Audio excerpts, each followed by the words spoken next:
Kes meist ei tahaks olla kaua, nooruslik ja särav? Nüüd hakkame me rääkima fotonoorendusest. Nagu nimigi ütleb, et fotonoorendus, siis see ravib foto vananenud nahka. Ja foto vananemise all me peame silmas siis selliseid probleeme, mida UV-kiirgus meile tekitab, ehk et peamiselt pigment ja kapilaarid. Protseduur ei ole väga pikk, et ütleme 15 kuni 30 minutit on selle kestvus. Ma ei saa öelda, et ta selline kõige meeldivam spa-protseduur on, aga ta on täiesti talutav ja üleelatav. Nii et ilu nimel on igal juhul võimalus kõigil seda proovida. Just, loomulikult. Kelle seas on see protseduur populaarne? Tulevad ehk ka mehed ennast noorendama? No ütleme nii, et meie klientide seas võib julgelt öelda 80% on naisterahvaid, aga loomulikult ka meestele. See ei ole nagu soost tingitud, et sobib kõigile, kellel siis ongi siis need fotovananemisprobleemid. Mis asi on foto vananemine üleüldse?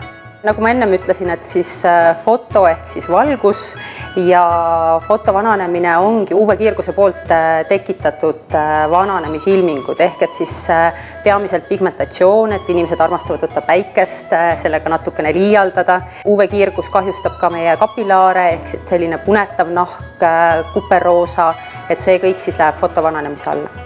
Kui palju tänavapildis Eestimaal leidub neid inimesi, keda kindlasti võiks see protseduur aidata ja nad võiksid kinda peale tulla? No meil neid päikesekumardajaid veel jätkub, nii et ma arvan, et neid inimesi on palju, kellele see protseduur sobib. Et loomulikult kõik on väga individuaalne ja tuleb konsultatsioonis siis seda arutada, et kellele ja mis täpsemalt sobib, aga ütleme, neid inimesi on palju, kes võiks teha fotonoorendust. Kui kaua fotonoorenduse efekt püsib?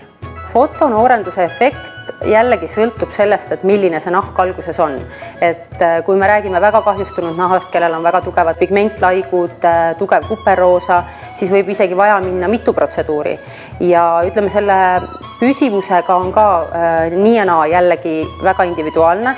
Pigmendi probleemidega inimestel me soovitame ikkagi kord aastas seda protseduuri korrata, sest et kui tuleb suvi, siis kahjuks need pigmentlaigud jälle intensiivistuvad, ehk et siis näiteks see sügis ongi kõige ideaalsem aeg seda korrata.